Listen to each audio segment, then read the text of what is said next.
जरा सोचिए, क्या ऐसा हो सकता है कि कोई संगीत को अपने कानों से नहीं बल्कि अपने पूरे शरीर से सुने?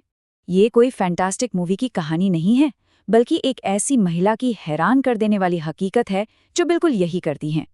तो चलिए आज एवलिन ग्लेनी की इस अविश्वसनीय कहानी को जानते हैं। यही वो सवाल है जो एवलिन ग्लेनी की पूरी कहानी को एक पहेली बना देता है।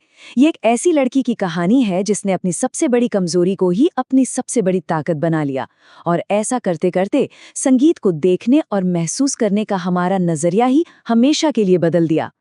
एवलिन का सफर शुरू हुआ स्कॉटलैंड के शांत खेतों से, जहां संगीत के लिए उनका जुनून धीरे धीरे बढ़ रहा था। लेकिन किस्मत को कुछ और ही मंजूर था। उनके सामने एक ऐसी चुनौती आने वाली थी जो उनके सपनों को हमेशा के लिए खामोश कर सकती थी। देखिए, ये सब कुछ अचानक नहीं हुआ। ये एक धीमी और दिल तोड़ने वाली प्रोसेस थी। जब वो 8 साल की थी, पियानो क्लास के लिए उनका नाम पुकारा गया, पर उन्होंने कोई जवाब ही नहीं दिया। 11 साल की उम्र तक तो दुनिया की आवाजें जैसे धुंधली पड़ने लगी थीं, और वो अपनी क्लास में बिल्कुल अकेली पड़ गईं। और फिर आया वो पल जो शायद उनकी जिंदगी का सबसे मुश्किल दौर था, जब डॉक्टरों ने उनके माता-पिता से कहा कि अब उन्हें हियरिंग एड्स लगाने होंगे और एक स्पेशल स्कूल में जाना होगा। तो ऐसा लगा जैसे उनके संगीत के सारे सपने टूटकर बिखर गए। सब कुछ खत्म होता सा दिख रहा था। लेकिन एवलिन ने हार मानने से इनकार कर दिया। जहां ज्यादातर टीचर्स ने उन्हें नजरअंदाज कर दिया, वहीं एक शख्स ऐसा था जिसने उनके अंदर की चिंगारी को देखा और संगीत को महसूस करने का उनका तरीका हमेशा हमेशा के लिए बदल दिया। और वो शख्स थे परकशनिस्ट रॉन फोर्ब्स। उन्होंने एवलिन की जिद और लगन को पहचाना और उन्हें एक बिल्कुल नया आइडिया दिया। उन्होंने कहा, संगीत को सुनने की कोशिश मत करो, उसे महसूस करो। बस यही एक सलाह एवलिन की जिंदगी बदलने वाली थी। ये वो यूरेका मोमेंट था जिसने सब कुछ बदल दिया। रॉन फोर्ब्स ने 2 बड़े ड्रम लिए, एक को ऊंचे सुर पर और दूसरे को नीचे सुर पर ट्यून किया।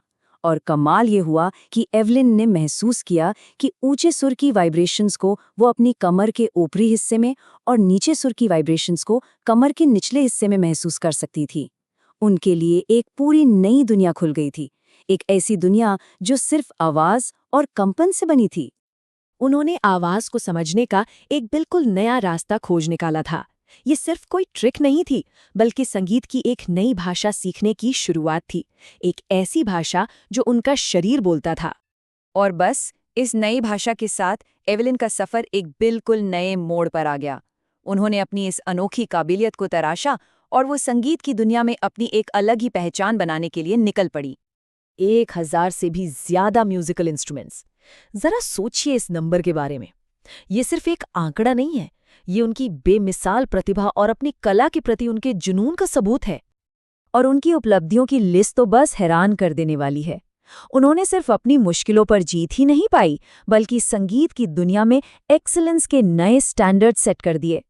रॉयल एकेडमी में टॉप स्कोर करने से लेकर दुनिया भर में सोलो परफॉर्मेंस देने तक उनका सफर किसी प्रेरणा से कम नहीं।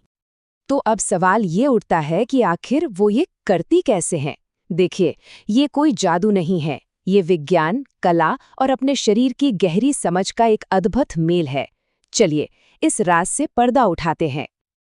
देखिए, जहां हम और आप आवाज को कानों से सुनते हैं, वहीं एवलिन अपने पूरे शरीर को एक तरह का रिसीवर बना लेती हैं। उनके लिए हर सतह, हर चीज संगीत को महसूस करने का एक जरिया बन जाती है। इस अनुभव को खुद एवलिन के शब्दों में समझना सबसे अच्छा है।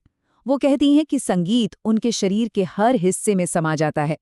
वो उसे अपनी त्वचा में, गालों की हड्डियों में, यहाँ तक कि अपने बालों में भी महसूस करती हैं। संगीत सिर्फ कुछ ऐसा नहीं है जिसे वो सुनती हैं, ये कुछ ऐसा है जो उनके वजूद का हिस्सा बन जाता है। हर इंस्ट्रूमेंट के साथ उनका रिश्ता अलग है। जैसे जब वो जाइलोफोन बजाती हैं, तो उसकी वाइब्रेशंस स्टिक्स से होकर सीधे उनकी उंगलियों तक पहुंचती हैं। ड्रम बजाते वक्त वो उसकी गहरी गूंज को महसूस करने के लिए उस पर झुक जाती हैं। और हाँ, आपने देखा होगा कि वो अक्सर नंगे पैर परफॉर्म करती हैं। वो सिर्फ एक स्टाइल नहीं है, बल्कि उनकी कला का एक जरूरी हिस्सा है।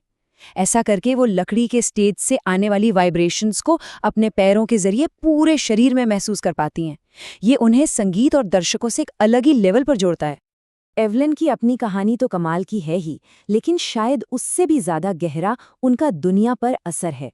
उनकी कहानी सिर्फ संगीत की नहीं है, बल्कि उम्मीद और प्रेरणा की एक बहुत बड़ी मिसाल है।